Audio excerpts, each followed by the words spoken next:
It's hard to find a more fitting teacher on the subject of freedom than a figure from almost 2 millennia ago. Imagine this. A Greek slave immerses himself in philosophy and emerges with insights from Stoicism, honed through his own tribulations, a testing ground, a crucible of the human experience, where he endures torture, sees his labor exploited, and is treated as mere chattel. This individual is none other than Epictetus. The Stoics themselves frequently discuss the concept of freedom. Epictetus, with his intimate acquaintance with the depths of literal enslavement, not only understood its true essence, but also discovered how to unearth it from within. He famously remarked, "A podium and a prison are each a place, and in each one of those places we have a certain amount of freedom of will. You're faced with a choice. You can either strive for outcomes to align with your desires, or you can embrace them as they unfold." Epicurus presents this dichotomy. Either you insist on shaping events according to your wishes, or you accept them as they naturally occur. This concept embodies the Stoic principle of assent. Will you cling to your idealized visions, or will you greet reality with open arms? This doesn't imply condoning the world's injustices. Rather, it's about finding contentment regardless of circumstances. Whether it's rain or shine, tall or short, Stoicism encourages embracing the present moment.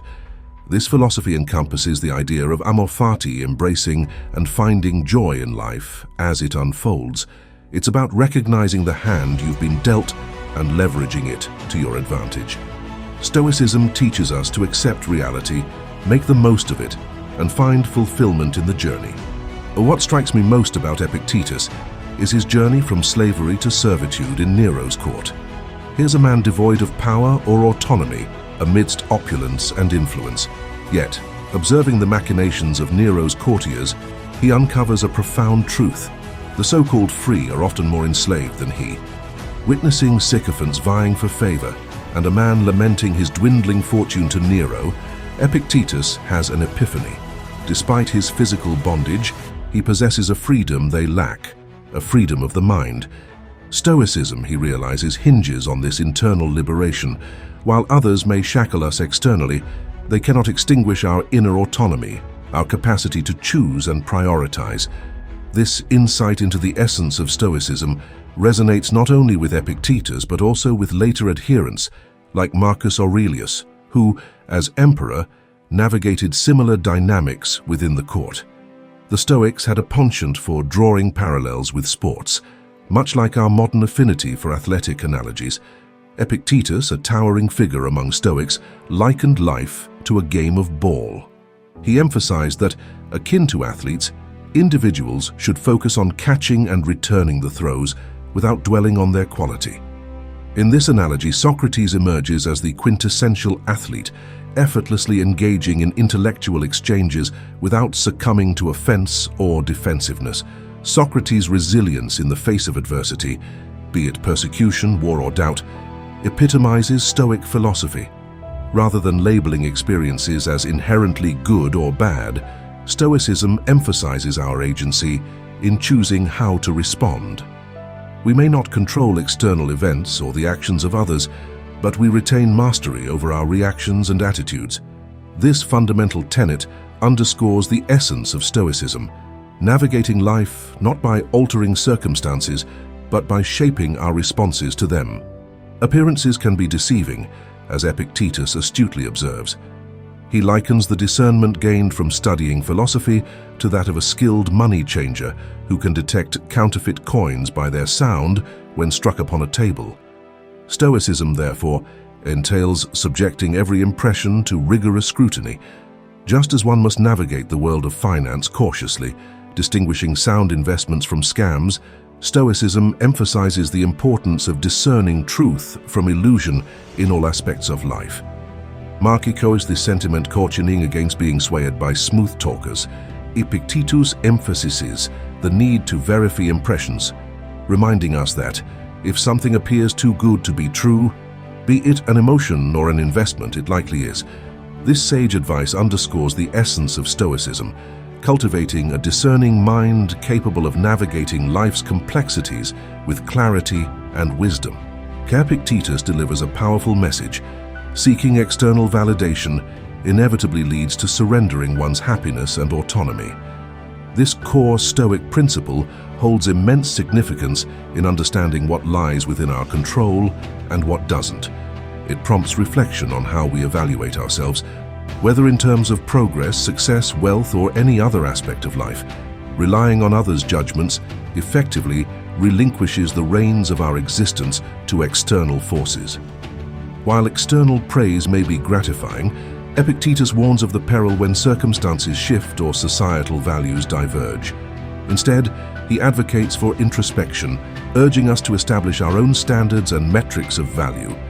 Stoicism teaches us to eschew external validation, embracing self-defined criteria for success, happiness, and self-worth. True fulfillment, as Epictetus suggests, is found within, not through external affirmations or benchmarks. A cold plunge may seem like a physical act, but its true essence lies in the transformation of mindset. It's about willingly embracing discomfort, becoming accustomed to adversity, and expanding personal boundaries. By challenging oneself and being fully present in the moment, a cold plunge becomes a metaphorical cleansing, a way to rid oneself of the residue of earthly concerns, as Marcus Aurelius reflects in his Meditations. Drawing from Roman practices of alternating between hot and cold baths, a cold plunge immerses one in an experience that demands complete presence of mind. Epictetus's first-hand exposure to power offers a profound revelation. True freedom stems not from external authority, but from self-mastery. He recognizes that those in positions of power are often ensnared by their own desires and impulses, rendering them anything but free. Epictetus articulates this principle succinctly. No man is free who is not master of himself. Despite being a slave himself and witnessing the ostentatious lives of his wealthy owners, Epictetus understands that genuine freedom lies in controlling one's own thoughts and actions. He prioritizes self-discipline, directing his mind and aligning his desires with what truly matters.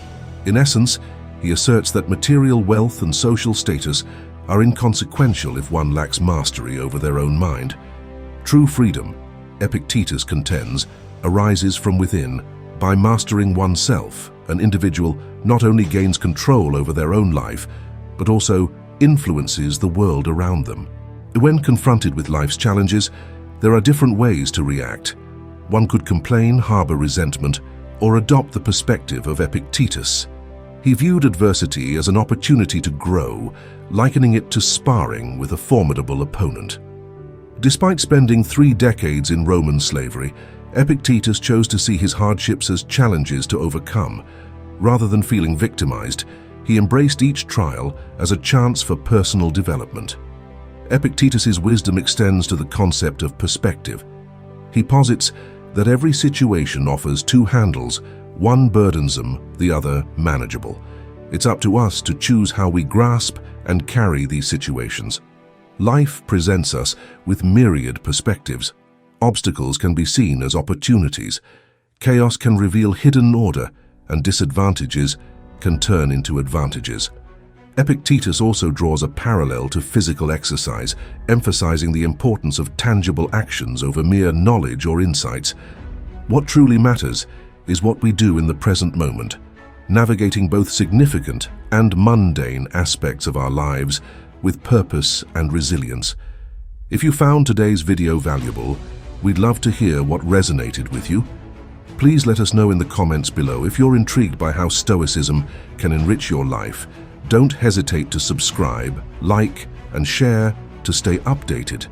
Your support means the world to us.